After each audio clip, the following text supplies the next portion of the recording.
राधे कृष्णा, राधे श्याम, सीताराम भक्तों। तो एक भगत ने कमेंट में लिखा है, जी ध्रुव भगत को 5 साल की उम्र में ही भगवान प्राप्त कैसे हुए, क्या कारण था? तो ये बताते हैं, जो पीछे की घटना बताता हूँ, ये कारण क्या था। आगे की घटना का तो सभी को पता है कि भगवान कैसे मिले ध्रुव भगत को, क्या क्या हुआ, क्या क्या नहीं हुआ। पीछे की घटना बताता हूँ मैं। तो जब ध्रुव भगत को भगवान के दर्शन हुए 5 साल की उम्र में, ये बात आग की तरफ फैल गई पूरे भारत में, पूरी दुनिया में। और जी 5 साल के छोटे बच्चे को भगवान मिल गए, ठीक है, कोई दिक्कत नहीं।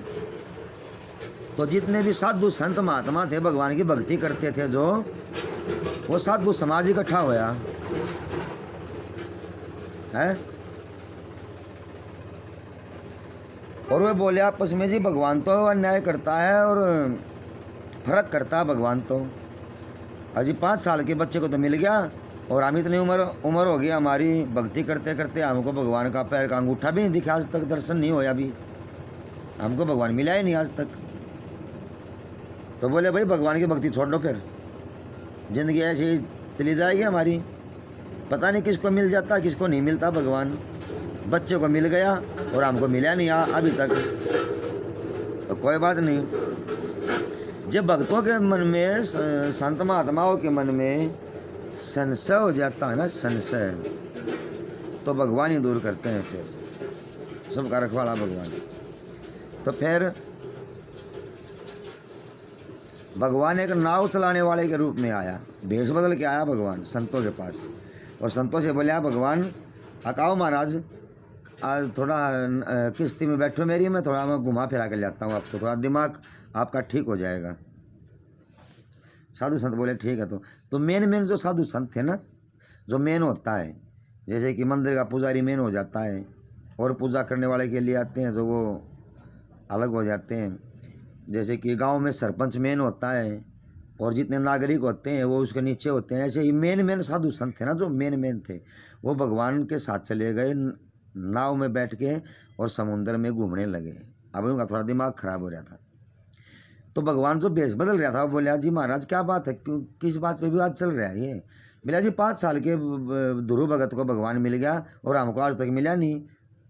हमें से किसी ने 20 साल हो गए भक्ति करते, किसी ने 30 साल, किसी ने 40 साल, किसी ने 50 साल हो गए, आज तक भगवान के दर्शन नहीं हुए, और भगवान छोटे बच्चे को मिल गया, बता क्या करें।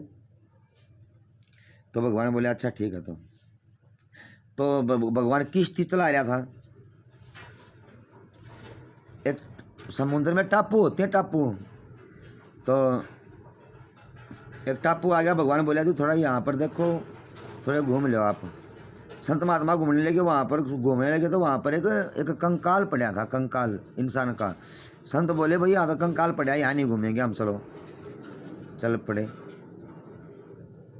आगे गए। भगवान बोला चल यहाँ घूम ले। तो फिर वहाँ घूमने लगे दूसरे टापू पे, वहाँ भी एक कंकाल मिला। बोले यहाँ तो कंकाल है भाई, यहाँ पर आदमी का कंकाल है, यहाँ भी नहीं घूमेंगे हम। तो आगे गए, तीसरा टापू आया। भगवान बोले यहाँ घूम ले थोड़े हैं। संत महात्मा घूमने लगे, आगे चल के देखा तो वहाँ भी एक कंकाल पड़ा। ऐसे करते करते भगवान ने बहुत घुमाए साधु संत, 6 टापू आए, 6 टापू, और 6 टापुओं पे एक एक कंकाल पड़ा इंसान का, एक कंकाल। तो सारे संत बोले, अब भाई नाव वाले तेरे को पता होगा ये टापू पे मतलब ये किसका कंकाल पड़ा था भाई?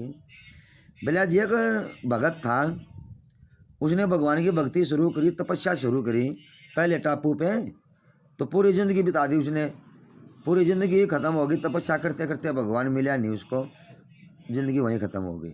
अगले जन्म में फिर इंसान बना वो, अगले जन्म में दूसरा टापू पे उसने फिर भक्ति करी, फिर पूरी ज़िंदगी तपस्या करते करते बिता दी, उसकी ज़िंदगी वहीं ख़त्म हो गई, भगवान फिर भी नहीं मिला उसको। साधु संत बोले अच्छा भगवान फिर भी नहीं मिला? बोला नहीं जी, बोले ऐसे करते करते जी उसके 6 जन्म हुए, बोले आपने जो 6 टापू देखे हैं ना, 6 टापुओं पे 6 कंकाल, बोले एक ही इंसान के हैं वो। हर जन्म में उसने भक्ति करी और हर जन्म में इंसान बना और हर जन्म में भगवान उसको मिला नहीं। फिर संत बोले भाई फिर अब फिर क्या हुआ उसका? तो भगवान बोला आज ये जब छठा जन्म था ना उसका, तो छठा जन्म में जो छठा टापू आपने देखा है ना, ये सामने जो आप देख रहे हो जो कंकाल पड़ा है, तो छठा जन्म में वो तपस्या कर रहा था और तपस्या भक्ति करते करते समय बीत गया। तो एक दिन वो इस टापू पे घूम रहा था, तो उसने देखा एक नाव में राजा रानी जल विहार करते हुए आ रहे हैं और हासी ठट्ठा करते हुए आ रहे हैं और घूम रहे हैं जल में। तो उस संत ने देखा, जिसका छठा जन्म था, उस संत ने देखा अकबर जिंदगी तो राजा रानी की ही बहुत बढ़िया है, हर प्रकार के ठाट होते हैं इनके तो, और मेरे को देखो, मेरे को तपस्या करते करते इतने साल हो गए, इतने जन्म बीत गए, मेरे को भगवान अभी तक मिला नहीं और मैं यहाँ पर अकेला टापू पे पड़ा हूँ और पता नहीं भगवान मेरे को मिलेंगे या नहीं मिलेंगे। जिंदगी का मजा तो ये राजा रानी ही लूट रहे हैं। तो भगवान बोला कि उसके मन में ये ख्याल बैठ गया सुख, असली सुख तो भाई राजा रानी का ही है। तो ऐसे करते करते उसके मन में यही बात रही रात दिन, अगर राजा रानी ही मतलब ज़िंदगी का मज़ा ले रहे हैं, हम तो क्या ज़िंदगी का मज़ा ले रहे हैं, हमको भगवान नहीं मिलता। तपस्या करते करते इतने जन्म बीत गए, अब हम ना तो यहाँ के हैं ना वहाँ प्राण के हैं, ना हम गृहस्थी में ही हैं ना हम साधु ही हैं, क्या करें। तो उसका वो जन्म ऐसे ही बीता बीता बीता, तो जब लास्ट टाइम आया उसका मरने का, उसके मन में वही बात बैठ रही थी कि राजा रानी की ज़िंदगी बहुत बढ़िया होती है। ऐसे सोचता सोचता दुखी होता तो उसने प्राण त्याग दिए छठा जन्म में, छठा टापू पे। और इतना कहती है भगवान चुप हो गया। फिर संत वो सारे बोले आगे बता भैया, आगे बता। भैया जी आगे क्या बताऊं? फिर संत बोले फिर अगला जन्म उसका क्या कौन सा हुआ भाई? फिर जिस इंसान के 6 जन्म हुए, 6 टापुओं पे उसने 6 जन्म बिताए तपस्या करते करते, अगला जो 7वां जन्म उसका किसका होया? तो भगवान जो बेस बदल गया था ना, भगवान क्या कहता है, अगर वही तो 7वें जन्म में ध्रुव भगत बने। अंतमता सोगता, मरणासन पे जो इंसान मर रहा है उसके जो विचार होंगे वो उसी को प्राप्त होगा। तो लास्ट में छठा जन्म में उसके ये विचार थे, राजा रानी का सुख बहुत अच्छा होता है, बड़ा आनंद होता है राजा रानी को अपनी ज़िंदगी में, किसी चीज़ की कोई परवाह नहीं, हर चीज़ उनके पास है। इसलिए उसका 7वां जन्म हुआ राजा रानी के घर पे। कहाँ पर? राजा उत्तानपाद के वहाँ पर। तो भैया जी फिर भगवान समझा रहे उन संतों को, नाव में बैठा के घुमा रहा ना समुद्र में। तो भगवान बोला अब देखो फिर उसका 7वां जन्म होया ध्रुव भगत का। तो जब 7वां जन्म होया तो जो 5 साल का होया, तो एक दिन उसके पिताजी की गोदी में उसका दूसरा भाई बैठा था। उत्तानपाद का दो रानी थी ना, सुनीति सुरुचि, तो उनके एक एक पुत्र थे। तो जो उसका बड़ा भाई बैठा था राजा उत्तानपाद की गोदी में ऐसे, तो ध्रुव भगत ने सोचा मैं भी अपनी पिताजी की गोदी में बैठूं। तो जैसे अपनी पिताजी की गोदी में बैठने लगा तो उसकी सौतेली माँ थी ना जो, उसने रोक दिया, उसने भगा दिया वहाँ से, भाग जा यहाँ से, मेरा बेटा ही राजा की गोदी में बैठेगा, यही राजा बनेगा, भाग जा यहाँ से। तो ध्रुव भगत रोता रोता अपनी माँ के पास चला गया, बोला माँ मेरे पिताजी ने मेरे को गोदी में नहीं बैठाया और मेरी दूसरी मम्मी ने सौतेली माँ ने मेरे को रोक दिया, और रोने लगा वो। तो उसकी माँ ने सोचा अगर भाई यही यहाँ रहेगा ना तो ऐसी ही ज़िंदगी बीतेगी इसकी दुख में ही। तो उसकी ध्रुव की माँ कहती है बेटा जो सबका पिता है ना तो उसकी शरण में चला जा, उसको अपना बना ले, वो तेरी को अपनी गोदी में जरूर बिठा लेगा। तो ध्रुव भगत का तामा वो कौन है? तो उसकी माँ बोली वो है श्री हरि विष्णु नारायण सबका मालिक एक, वो तेरे को मिल जाएगा। ध्रुव भगत का तामा कहाँ मिलेगा वो? तो ध्रुव भगत की माँ बोली अगर बेटा यहाँ राजमहल में नहीं मिलेगा, वो तो जंगल बियाबान में एकांत में मिलेगा, और तू उसी को अपना पिता बना, वो कभी धोखा नहीं देगा। तो ध्रुव भगत बोला माँ मैं आपके चरणों की सौगंध खा के कहता हूँ, उस परम पिता परमात्मा श्री हरि नारायण विष्णु भगवान को मैं प्राप्त करके ही मानूंगा। और मैं आपके चरणों की कसम खाता हूँ, आज ही जाता हूँ मैं उसको ढूंढने के लिए। तो अपनी माँ का आशीर्वाद लेकर निकल गया, वो जंगल में चला गया। तो रास्ते में नारद जी मिल गए। नारद बोलिया, अग बच्चे क्या नाम है तेरा? बच्चा बोला, जी मेरा ध्रुव नाम है, राजा उत्तानपाद का लड़का हूँ मैं। तो नारद बोला, कहाँ जा रहा? बोला, श्री हरि नारायण विष्णु भगवान को खोजने के लिए जा रहा हूँ मैं, उसको तलाश करने के लिए जा रहा हूँ। तो नारद बोले, अच्छा, अचंभा हुआ नारद का है, अब तू श्री हरि नारायण विष्णु भगवान के शरण में जा रहा है, उसको ढूंढने के लिए, कहाँ मिलेगा वो? बोला, जी मेरी माँ ने बताया जंगल में मिलेगा।